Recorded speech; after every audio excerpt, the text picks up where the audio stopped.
दीवाने की दीवानियत। कहाँ से शुरू करूँ इस मूवी को, कुछ समझ नहीं आ रहा। क्या ये एक लव स्टोरी है, रोमांटिक एंगल है, या फिर एक हेटेड स्टोरी है। मूवी देखने के बाद मेरा तो सर चकरा गया है कि आखिर बनाना क्या चाह रहे थे और बन क्या गया है। क्योंकि जिस तरीके से इसका एंडिंग है तो लगता है यह कोई लव रोमांटिक स्टोरी तो नहीं, बट एक क्राइम सस्पेंस मूवी ज़रूर है। और एंड में ऐसा थ्रिल देती है कि पता भी नहीं चलता आखिरकार असली विलन कौन था जिसने नेता साहब यानी कि हमारे एक्टर हर्षवर्धन राणे को मर्डर किया। राइटर न जाने किस मूड में थे जब यह कहानी लिख रहे थे, तो लव स्टोरी को रोमांटिक और हेटेड एंगल देने के साथ साथ और ही भावनाओं में बह गए और मूवी का एंड क्राइम सस्पेंस बना दिया। शुरुआत से ही हर्षवर्धन राणे को एक पावरफुल करैक्टर में दिखाया जाता है। नेता के बेटे हैं और अब खुद ही सिंहासन के दावेदार हैं। ऐसा करैक्टर दिखाया गया है कि वो चाहे कितने स्टेट के अंदर चाहे कुछ भी हो कर सकते हैं। हर्षवर्धन राणे का कैरेक्टर इतना ज़्यादा पावरफुल दिखाया गया है कि सारे नेता उनसे खौफ में रहते हैं और उनकी ही वाहवाही करते नजर आते हैं। साथ ही साथ पुलिस भी उनके जेब में रहती है। इसमें एंट्री होती है एक रियल एक्टर्स जो कि स्टार हैं, और जिस तरीके से फर्स्ट सीन को दिखाया गया है कि उसमें जितनी तारीफ करें वो बिल्कुल कम ही होगी। यार बस ये तो ऐसा लग रहा है जैसे मीम मटेरियल है भी कि कुछ भी डाल दिया। तो पहली नज़र में ही हर्षवर्धन एक्ट्रेस को देखकर फिदा हो जाते हैं और उसके प्यार में पागल या दीवाने कह लो, दीवानियत सी चढ़ जाती है। बस उनके दिल में जुनून है कि इस एक्ट्रेस को पाना है चाहे कुछ भी हो जाए।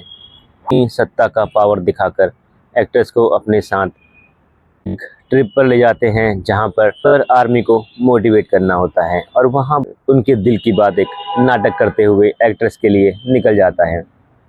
यही पल उनका जुनून भी नज़र आता है एक्ट्रेस के लिए, और उस पल से ही वो एक्ट्रेस को अपना बना लेते हैं और कह लीजिए या चेतावनी कह लीजिए, एक्ट्रेस को शादी करने पर मजबूर करते हैं। पर अब एक्ट्रेस के दिल में उनके लिए प्यार की जगह पर हेट समा चुका है और वो डायरेक्टली राणे साहब को इनकार कर देती है।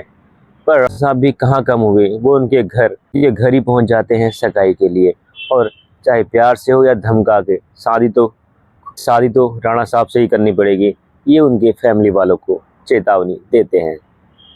एक्ट्रेस के पिता भी पहले एक्ट्रेस का साथ देते हैं, पर बाद में जब वो स्कूल से बेइज्जत किया जाता है तब वह बात में कह देते हैं कि तुमने शादी कर ही ली होती, देखना पड़ता। अब एक्ट्रेस के अंदर एक जुनून सा परवान चढ़ जाता है जो है राणा साहब से बदला लेने का। और जब राणा साहब सभा को संबोधित करते हैं तब अपनी एक्ट्रेस बिल्कुल फिल्मी स्टाइल में आती हैं और वहां पर जाकर खुला ऐलान करती हैं, जिसे सुनकर आप सभी चौंक जाएंगे और राइटर की राइटिंग स्किल को 21 तोपों की सलामी जरूर देंगे। और वही मीम मेटल कुछ भी एक्ट्रेस मंच से ऐलान करती है, जो भी राणा साहब को ख़त्म करेगा मैं उसके साथ एक रात बिताऊंगी। ऐसे में भाई जनता बेकाबू हो जाती है।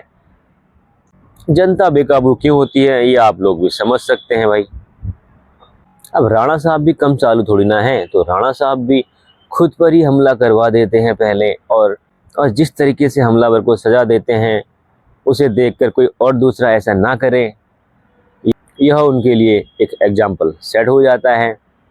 इसने इतना खुला ऑफर दिया है तो कहाँ जो हवस के पुजारी हैं वो तो बस एक्ट्रेस के साथ एक रात गुजारने के लिए राणे साहब का कत्ल कर ही देंगे। बनाने जा रहे थे सैयारा, पर राणा साहब अब नजर आ रहे हैं सड़कों पर कहते हुए हाय यारा। राणा साहब अपने ऑडियंस को हाथ जोड़कर रिक्वेस्ट कर रहे हैं कि मूवी देख लें, तो आप समझ सकते हैं कि मूवी का क्या हाल चल रहा बॉक्स ऑफिस पर। मैं तो ये नहीं समझ पाता कि जब ये मूवी बना लेते हैं उसके बाद जब खुद देखते हैं तो इनको क्या मूवी बिल्कुल इतनी रोमांटिक ऐसी फील होती है जिससे कि ये आगे पास कर देते हैं और सोचते हैं कि बॉक्स ऑफिस पर एक हिट साबित होगी। मूवी में न जाने स्टार्टिंग से क्या क्या चल रहा था, कभी ऐसा लग रहा है जैसे मूवी ने ही कोई एल्बम बना दी। भाई एल्बम भी बनानी थी तो अच्छी एल्बम बनाते। अभिजीत को ले लेते सिंगिंग में, वो कुछ अच्छे गाने ही डिलीवर कर देते।